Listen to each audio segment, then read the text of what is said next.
이번 총선 결과는 정치권에 많은 변화를 가져왔습니다. 선거를 통해 제1당의 자리가 여당에서 야당으로 바뀌었고 20년 만에 양당 구조를 깨고 3당 체제가 형성이 됐는데요.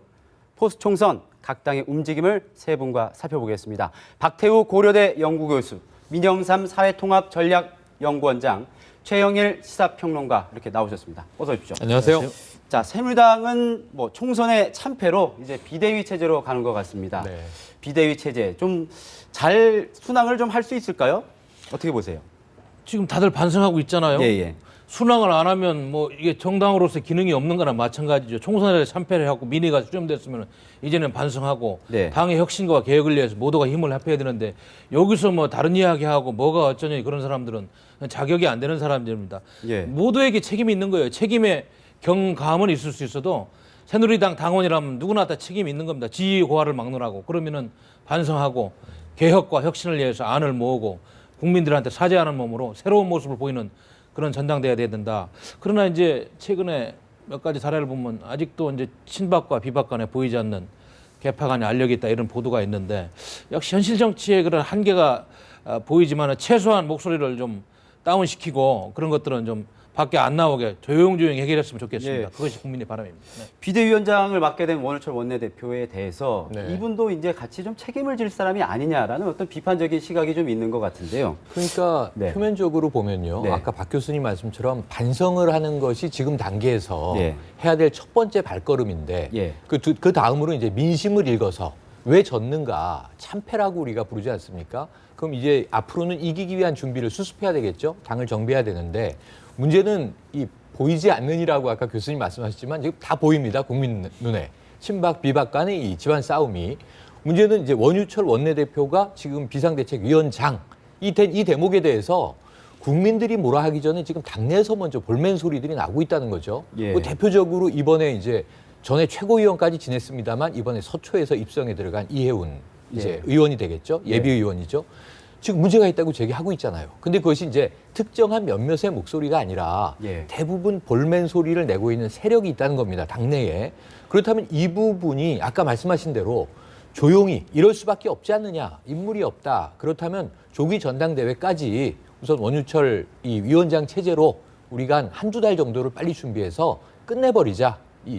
왜냐하면 과도기지 않습니까? 비대위라는 것 자체가. 그러니까 누가 맡더라도 과도기적으로 관리를 맡는 것이다. 근데 문제는 이게 자라보고 놀란 사람이 소뚜껑 보고 놀란다고 그 전에 공관위원장을 맡았던 이한구 위원장이 말이죠. 예. 공천을 관리하는 거라고 했지만 무소불위의 권한을 휘둘렀잖아요. 예. 완장 권력이라고 불렀습니다. 그리고 그 결과 참패로 이어진 거잖아요.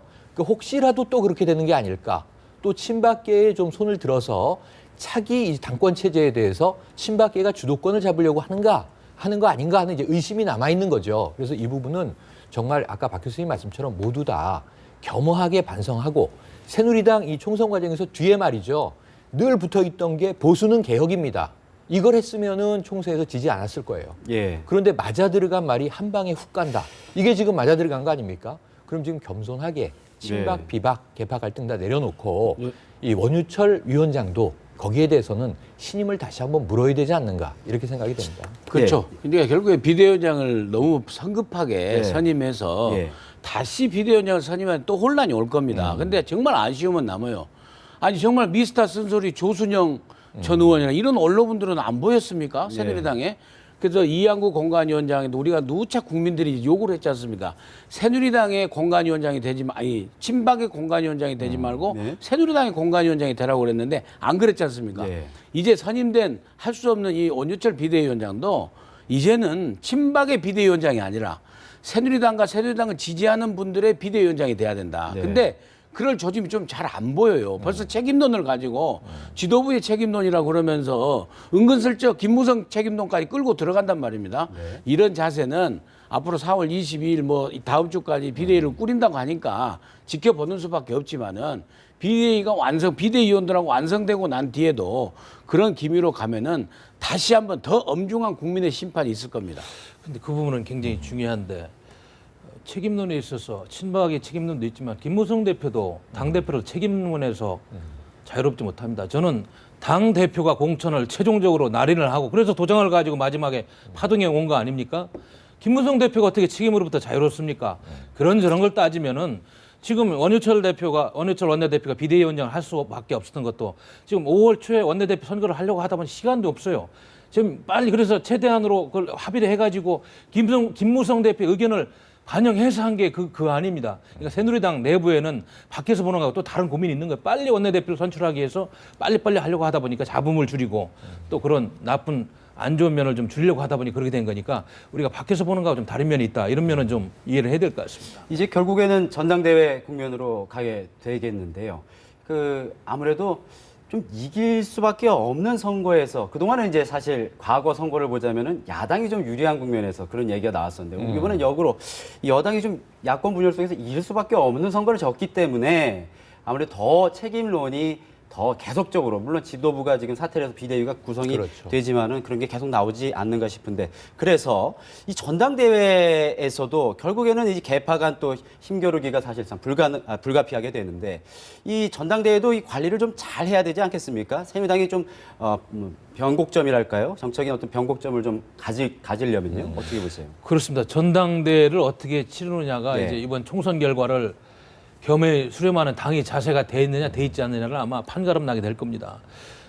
그러나 이제 또 정치는 현실적인 권력 게임이니까 예. 지금 당선된 개파 분포를 보니까 대충 뭐 친박이 한 63, 4명 그다음에 비박이 7, 8명 뭐 중도가 나머지 정도 보이는 거 아니면 이런 걸 보면은 역시 전당대회에서 누구를 당대표로 만드는 문제를 가지고 보이지 않는 또 암투가 진행될 수밖에 없어. 이게 정치 현실입니다. 그럼에도 불구하고 최대한 룰과 그런 투명한 절차를 통해서 합의된 거는 지키면서 인신공격은 자제하고 정책과 당의 개혁 노선을 가지고 다투는 조금 질일부한 전당대회. 그러니까 이전 투구 하지 말고 권력 주장하지 말고 정책과 당의 개혁 노선을 가지고 당원들의 평가를 받는 좀 선진형 전당대회를 할 수 있는 그런 자세가 돼야지 그렇지 않고 과거처럼 인신공격하고 막 이런 걸로 점철되고 그런 말이죠. 또 국민들이 반성은커녕 전당대 하는 거 보니까 내년 대통령 선거 잘하겠다 이런 나쁜 평가를 받을 거기 때문에 각별히 유념하면서 치러야 된다 그런 말씀을 드리고 싶습니다. 네. 여권에서 이번에 총선을 통해서 그 잠룡들 여권의 잠룡이라고 말할 수 있는 뭐 오세훈 전 서울시장이라든지 네. 이런 분들이 이제 다 좀 추풍낙엽처럼 다 네. 이제 낙선을 하셨기 때문에 이 조기 전당대회를 하더라도 이게 이제 사실 나오신 당 대표로 이제 출마하시는 분들이 이제 사실 눈에 좀 보이는 상황이에요. 눈에 좀 네. 낯이 익는데 뭐 최경환 의원도 이제 거론이 되고 또 뭐 유승민 의원도 복당을 하면은 또 그렇죠. 나올 수 있다 이런 얘기가 있는데 어떻게 보십니까? 이 후보군 중에서 자, 누가 유력하다고 아까 보세요? 말씀하신 네. 대로 지금 이 포스트 총선이라는 표현을 아까 쓰셨거든요. 예. 앵커가. 그런데 사실은 지금 프리 대선입니다. 어찌 네네. 보면 예. 바로 이어져 들어가거든요. 예. 그래서 이번 전당대회가 왜 중요하냐면 그냥 당을 이끌어갈 리더십을 새로 세운다. 예. 당의 체질을 국민에게 심판받은 체질을 새롭게 개혁한다. 이런 것뿐만 아니라 내년 2017년 말에 곧 다가올 대선을 준비하는 것까지 있어요. 지난해 1년여 전으로 가보면 이 더불어민주당, 예. 당시엔 새정치민주연합 시절에 28전대가 왜 중요했냐면 당시에 문재인 후보와 네. 당대표에 출마한 박지원 후보가 자 당권 짚고 대권 가겠다. 이게 문재인 전략이었고요. 박지원 후보는 당권은 당권대로, 대권은 대권대로 분리해서 관리하자. 네. 이것 때문에 지금까지 내홍이 벌어져서 두 개 당으로 쪼개진 거 아닙니까? 냉정하게 보면. 근데 그때보다 시기가 더 촉박하다고요. 그럼 이번에도 당권 대권에 대한 정의를 내려야 돼요. 새누리당이. 근데 말씀하신 대로 박 교수님 말씀하시지만 개혁을 해야 된다. 혁신을 해야 된다. 이거 당면 네. 과제잖아요. 네. 근데 있는 인물들이 혁신을 해도 국민들 눈에는 체감이 안 될 테니까 파격적인 인물이 영입돼야 되지 않겠습니까? 대권 주자든 당권 주자든. 그렇게 보면 저는 당권 주자가 우선 전당대회 핵심이니까 당 대표급 인사들도 외부에서 영입될, 수혈돼야 할 필요성이 있다. 예. 지금 김무성 당대표는 이제 대권 나갈 텐데 치명상을 입었잖아요. 오세훈 전 서울시장이 하겠습니까? 김문수 전 경기지사가 하겠습니까? 누가 하겠습니까? 네. 그럼 지금 서청원 의원 이번에 아슬아슬 당선돼 왔고 이인재 의원은 낙선했잖아요. 서청원 의원도 이제 당권 도전했었죠. 벌써 이제 지지난해 7월에 예. 그때 이제 김무성 대표가 당권을 장악한 건데 쉽지 않아 보입니다. 그러면은 파격적인 영입 인사로 당권을 꾸릴 수밖에 없는 상황이고 대권 주자 또한 수혈의 가능성이 높을 것이다. 이렇게 예견을 해봅니다. 근데 여야든 간에 예. 대권 후보, 그다음에 당 대표, 원내 대표 지금 이게 다 세 사람을 다 뽑아야 되지 않습니까? 네, 근데 그렇죠. 우선 여당에 국한시켜서 보면은 대권 후보는 뭐 나중에 논의를 하더라도 예. 다 너무 이번에 컷오프가 돼버려 그 심판에 의해서 컷오프가 돼버렸기 때문에 이 청와대 입장에서 보고 여권 입장에서는 당 대표보다는 원내대표가 훨씬 더 중요하리라고 생각이 될 겁니다. 그리고 실질적으로 당 대표는요 이제 이 6월 7월에 당 대표가 뽑히더라도 네. 바로 대선 국면에 가서 대권 후보가 뽑히면은 관리형 역할밖에 없습니다. 네. 그런 측면에서 최경환 의원 같은 게 친박에 함으로써 이 심판의 논리는 분위기가 이어지면서 당 대표를 생각하셨다가 상당히 분위기가 어려워져 버리다 보니까 예, 예. 여권의 당 대표로는 이제 이주영 의원이나 네. 이런 그 5선급의 뭐 정우택 네. 의원이라는 5선급, 4선급에서 많이 이제 물망이 지금 오르내리고 있고요. 근데 기실 제가 보기에는 청와대나 정부 여당 측에서 보기에는 원내대표가 훨씬 더 중요할 겁니다. 요소 야대도 있고 해야 될 일이 워낙 많기 때문에 그런 측면에서 여러 가지 이제 원내대표를 또 구르게 되면 이제 원내대표는 또 하실 분들이 역량이 있고 하실 분들이 또 비박애가 은근히 많이 있다라고 지금 얘기가 거론되지 않습니까? 예, 그런 것 같습니다. 뭐 나경원, 심재철, 예, 무슨 정병국까지 해가지고 이를테면은 네. 그렇기 때문에 아무튼 결론적으로 제가 말씀드리면 대표하고 원내대표하고 줄이는데 네. 친박과 비박이 균형을 잡을 수 있도록 네. 새누리당이 이번엔 싸우지 말고 정말 안에서부터 협치를 해야 되지 않겠느냐 네. 하는 말씀을 전 드리고 싶네요. 말씀하신 거에 조금 첨언하면 예, 지금 예. 정우택 의원은 대권 네. 도전 의사를 본인이 밝힌 상황이고요. 네. 그 당권은 좀 어려울 것 같고 최경환 의원 어렵다. 네. 책임론에서 피난하기 어렵다. 원유철 지금 이제 비대위원장도 네. 후보군 중에 하나인데 역시 책임론에 걸려 있다. 그럼 남는 두 사람이 누구냐면 이번에 순천에서 재선한 이정현 네. 의원 예. 대표적인 친박이죠. 예. 그런데 호남을 또 등에 업고 있죠. 이런 네. 강점이 있고 말씀하신 대로 친박계로 분류는 되지만 비박계와 사이가 나쁘지 않은 이주영 의원 이 정도로 볼 수 예. 있겠습니다. 이주영 의원 같은 경우에는 이제 원내대표에 상당히 많이 출사표를 던져서 던졌었죠. 왔는데 이제 바로 당권으로 직행할 수도 있다 이런 네. 말씀이신데요. 유승민 의원의 복당 이건 어떻게 보십니까? 뭐 간략하게 좀. 뭐 예. 저는 지금 이게 당이 이렇게 내용 상태 이제 반성하는 또 이 당에 대한 이런 아주 절박한 상황에서 일단은 제가 보기에는 이제 복당하는 문제를 놓고 조건을 거고 이런 거는 이제 합당하지 않다. 네. 과거에 한 식구들이고 또 지역 구민들이 그 당으로 돌아올 줄 알고 투표한 거 아니겠어요? 우리가 그 상식상으로 봐도.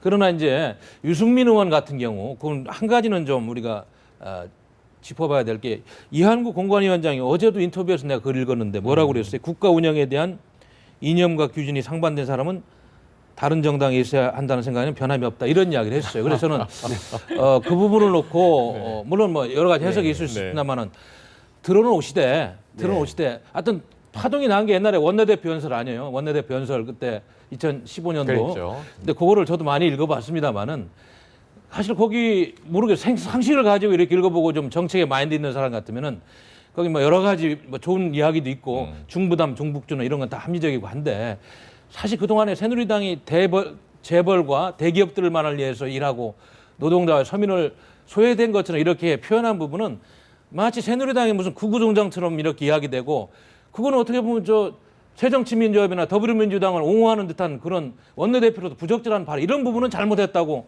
사과를 하고 들어오는 거예요. 왜냐하면 당의 정체성 문제는 굉장히 중요한 겁니다. 앞으로 전당대회 과정에서 당의 정체성 문제를 이야기하고 새누리당의 정강 정책을 다시 한번 확인해야 되는데 그 부분은 유승민 의원이 분명히 이야기하고 사과를 하고 들어오는 게 맞다. 저는 그 정치학자로서 그 말씀을 드리는 거예요. 다른 건 뭐 다 오케이입니다. 지금 예. 박 교수님 말씀에 살짝 반론이 있는 게 네. 지금 새누리당의 노선이 심판을 받은 거예요. 아까 네. 박 교수님도 개혁해야 된다고 말씀하셨어요. 그럼 개혁의 방향으로 가야 되는데 뭐 예를 들면 지금 새누리당이 극우정당이 아니겠습니다만 네. 갑자기 극좌로 가겠습니까? 불가능하잖아요. 그러니까 중간에 이제 중도 보수로 가야 되지 않겠습니까? 중원을 끌어안는 네. 어찌 보면 국민의당과도 좀 비슷한 다르지 않은 그 결을 놓고 같이 싸울 수 있어요. 이번에 새누리당 지지자들이 3번에 정당 투표를 한 게 지금 많이 나오고 있잖아요. 그렇게 보면 유승민 당시 원내대표가 했던 이야기를 보시면 이 하나의 키워드를 뽑는다면 뭐 헌법 1조도 남아있고 증세 없는 복지는 허구다. 이게 이제 굉장히 청와대에 좀 심기를 거스르는 거로 알려져 있지만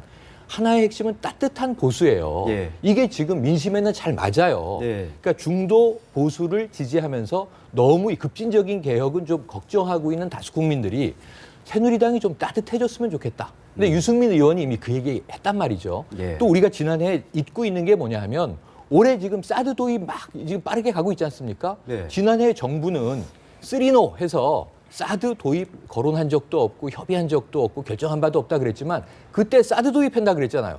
국방은 굉장히 보수적인 얘기를 한 겁니다. 당시에 원내대표가. 예. 근데 지금 와서 당의 이념과 다르다. 저는 크게 다르지 않다고 생각을 하는데 새누리당 안에도 보수 안에도 예. 극우적인 성향도 있을 수 있는 거고요. 중도 보수적인 성향도 있을 수 있는 거고요. 심지어는 중도 내지 중도 네. 진보도 있을 수 있는 겁니다. 네. 스펙트럼이 크면 좋은 거죠. 지금은 캐치올 파티로 가니까. 그렇게 이야기하시면 안 되는 게 제가 그래서 안보 문제는 문제가 없다고 누차례 얘기하고 네. 새누리당의 정강 정책, 정체성을 보면 말이죠. 중도 보수 노선에 말씀 잘하셨어요. 대기업과 가진 분들의 어떤 점진적인 어떤 증세라든지 이런 걸 통해 가지고 부를 분배하는 그런 개혁 정신이 있습니다. 근데 그때 이제 말씀하신 원내대표 연설 때 오해를 불러일으킬 만한 게 야당에서 더 박수를 치고 그런 이유가 뭐냐면 마치 새누리당은 대기업과 재벌편 있는 자만을 위해서 일해온 것처럼 이렇게 좀 표현이 됐기 때문에 그 부분이지 다른 뭐 중도 보수 노선에 이렇게 찬동 안 한다 이런 부분은 그때 상당히 그 논란이 있었기 때문에 한번 좀 잘못됐다고 이야기해 주는 것이 당에 들어오면서 본인을 위해서도 좋아요 앞으로 왜냐하면 본인이 여기서 활동을 해야 되니까 그 부분 말씀드리는 겁니다. 네. 일단 야당 얘기로 넘어가 보죠. 일단 닮은 듯 다른 이 두 야당 이제 제3당 체제가 갖춰지면서 뭐 국회 신삼국지가 이제 열린다. 그렇죠, 그래서 그렇죠. 내일 이제 아마 3당 원내대표가 처음 만나서 그 국회 현안 관련해서 이제 논의를 하게 되는데 자, 일단 더불어민주당 같은 경우에는 조금 여유스러운 어떤 그 분위기가 좀 감지가 됩니다. 김종인 대표도 상당히 힘이 실리게 됐고요. 그래서 어쨌든 이제 전당대 제2기 비대위를 오늘 또 추가로 또 인선을 해서 예. 내일 이제 공식 출범을 하게 되는데 결국 여기도 이제 전당대회를 치르게 되는데요. 김종인 비대위 대표에 대한 뭐 합의 추대 이런 얘기가 이제 모락모락 나오고 있습니다. 벌써부터. 아무래도 김종인 대표가 조금 힘이 실렸기 때문에 안정적으로 한번 가보자라는 차원이 아닌가 싶은데요. 어떻게 보십니까? 불가능할 그래서 겁니다. 김종인 대표는 네. 상당히 그런 걸 원하실 수도 있겠습니다. 그런데 그 더민주당의 관행상 예. 또 계신 그 국회의원으로 당선되신 분들이나 예. 주요 핵심 분들이 그 민주당에서 지금 추대로 간다는 것은 예. 녹록지 않은 부분이고 그다음에 지금 현재 이제 그 문재인 전 대표의 생각이 예. 아무리 어떻게 하더라도 문재인 전 대표가 저번에 호남에 가서 이 두 가지를 얘기했지 않습니까? 예. 호남이 지지를 거두면 불출마 선언하겠다. 그다음에 절대 당권에 관여하지 않겠다. 예. 당권 업무에 관여하지 않겠다고 했거든요. 네. 그럼에도 어떤 형식으로 내 뜻이 전달될지 안 될지 모르겠지만은 네. 아무튼 그 친노 친문 핵심을 구성하고 있는 주도권을 갖고 있는 분들이 예. 과연 이 김종인 대표를 추대로 할 수 있을 것인가? 거기에는 바로 하실 분들이 많아요. 문희상 의원도 벌써 육선으로 오셨고 예. 친노 친문 세력에 믿고 의지할 만한 분도 계시는 거고 네. 그다음에 또 밖에 계시는 이해찬 당선자를 갖다가 네. 다시 복당시키면 7선입니다. 예. 그분도 있고 예. 또 범친노로 활동하시는 정세균 그렇죠. 그 대표도 계시고 이분들이 뭐 국회의장으로 갈지 대권 후보로 갈지 예. 당대표로 갈지 모르겠지만은 예. 이런 인적 자원이 풍부한 상황 속에서 네. 그 약간의 이념적 노선의 갈등 소지가 많은 예. 김종인 대표에게 다시 평상시 대표를 2년간 또 맡길 것인가에 대해서는 저는 좀 부정적입니다. 전당대회 국면에서 또는 전당대회를 앞두고 그 정체성 부분을 거론하셨지만 기본적으로 이제 친노와 친문 세력 넓게 봐서는 이제 범주류 인사들이 상당히 많이 생환을 해서 네. 당내 그 최대 지금 개파로 그렇죠. 사실상 자리매김을 하고 있습니다. 그래서 이 전당대회 과정에서 이분들이 과연 누구를 미느냐가 또 관심이 될 수가 있는데 어떻게 보십니까? 저는 이게 박빙이에요. 네. 지금 이 시간, 그리고 아까 새누리당은요, 이제 참패를 했는데 반성과 겸허함 없이 예. 집안 싸움을 하는 것으로 비춰지면 큰일 난다. 이렇게 짚었다면 이게 더불어민주당은 또 네. 이겼기 때문에 예. 민심을 어쨌든 등에 업었기 때문에 특히나 더 겸손해야 되는데 네. 지금 이 기회가 바로 위기로 전환될 수도 있는 게 예. 지지층은 또 두 쪽으로 갈라졌어요. 네. 오늘 이 시간에도. 문제는 뭐냐면 어제도 세월호 2주기 추모식에 김종인 대표가 가느냐 안 가느냐 아주 시끄러웠고요. 예. 그러니까 이런 문제들이 김종인 대표가 기존의 야당스럽지가 않다. 이런 이제 계속 문제가 제기되는 네. 겁니다. 심지어는 유통기한이 끝났다. 예. 총선 승리했으니 용도 폐기해야 되는 거 아니냐. 굉장히 이거는 좀 야권이 해서는 안 될 얘기죠. 예. 예를 들면 뭐 인권을 그렇게 중시하고 뭔가 진보적인 성향을 가진 이 그룹에서 예. 또 이렇게 사람을 용도 폐기나 뭐 유통기한이 뭡니까? 그래서 예. 그런 부분들에 있어서는 저는 바지 사장 얼굴 마담론이 하나 있었고 예. 문재인 전 대표가 여전히 이 실권을 행사하고 있다. 그럼 그것을 국민들에게 해소하기 위한 과정을 빨리 가기 위해서 새누리당보다 더 빠르게 화합을 해야 돼요. 예. 그래야 이제 이번에 실렸던 민심이 20대 국회에서 탄력을 받고 대권까지 갈 수 있는데 지금 서로 또 주도권 다툼이 벌어져 있기 때문에 이게 말씀하신 대로 범주류, 그다음에 비주류거든요. 예. 현재 비대위원 이기는 비주류로 꾸려졌습니다. 그러니까 김종인 또 친정 체제 아니냐 이렇게 이제 의심을 받을 수 있는데 문제는 이제 조기 전당대회 이제 해야 되겠죠. 이 상황에서 네. 6월 저는 한 후반 정도 예상을 해보는데 예. 이때 네. 김종인 대표를 중심으로 한 비주류파와 네. 이 친문 세력이라고 네. 이야기하신 범주류파가 정말 뜨거운 화합으로 용광로 전대를 이뤄내지 않으면 안 되는데 예. 역시 김종인 대표 체제로 가긴 어려워 보입니다. 그러면은 이 지금 이제 손학규 전 고문 우리가 이야기하는 것처럼 네. 상임 고문 체제로 네. 문재인 전 대표가 이 비례 파동 났을 때 말이죠. 네. 양산에서 날아와서 구기동 자택에 찾아갔다가 예. 면담 마치고 나오면서 한 말이 있어요. 대선까지도 맡아주셔야 한다. 이런 얘기를 했거든요. 예, 예. 그러면 대선 또 이 상황으로 가기 위한 선대위원장 정도를 맡을 가능성이 높습니다. 예. 그래서 결국은 문재인 대표와 전 대표와 이 김종인 현 비대위 대표가 손을 잡지 않고는 네. 지금 이번에 끌어안은 민심을 가지고 대권까지 가긴 어렵다. 누가 누구를 쳐내고 네. 또 집안 싸움을 하는 이 모습을 보여서는 절대로 이번의 민심은 아주 까칠한 민심입니다.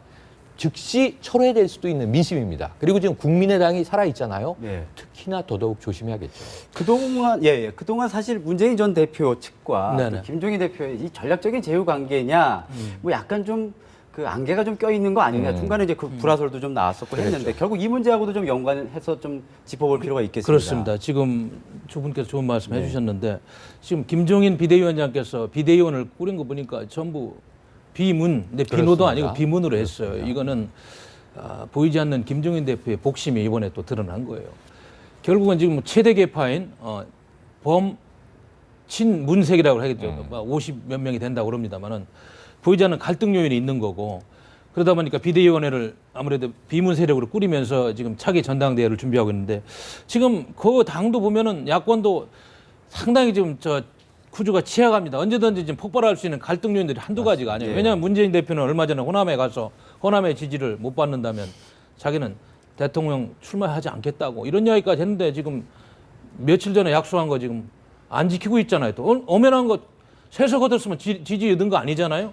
그런 거부터 해가지고 한두 가지가 아닙니다. 그래서 저는 예. 야권도 이 기회에 좀 국민한테 새로운 정치, 새로운 야당상을 보이려면 그러한 그 갈등 요인으로부터 비교적 자유로운 색깔이 좀 옅은 아까 말씀한 손학규 전 대표라든지 문희상 전 비대위원장이나 정세균 여기 고문이나 이런 분들은 물론 과거에는 어느 계파에 속했지만 중진이 되면서 그래도 좀 포용성이 좀 보이는 분들이니까 네. 이렇게 해서 가다듬어야지 아마 이 상태로 전당대회 치르고 또 조율이 안 되면 언제든지 또 폭발 요인으로 새로운 화약고가 나올 것이다. 네. 저는 그렇게 봅니다. 그리고 문재인 대표께서는 지난번에 그런 하신 말씀에 대해서는 한 번쯤 해명은 있어야지 국민들이 과거에 그래도 국민들의 지지를 49%까지 받으신 분 아니에요? 네.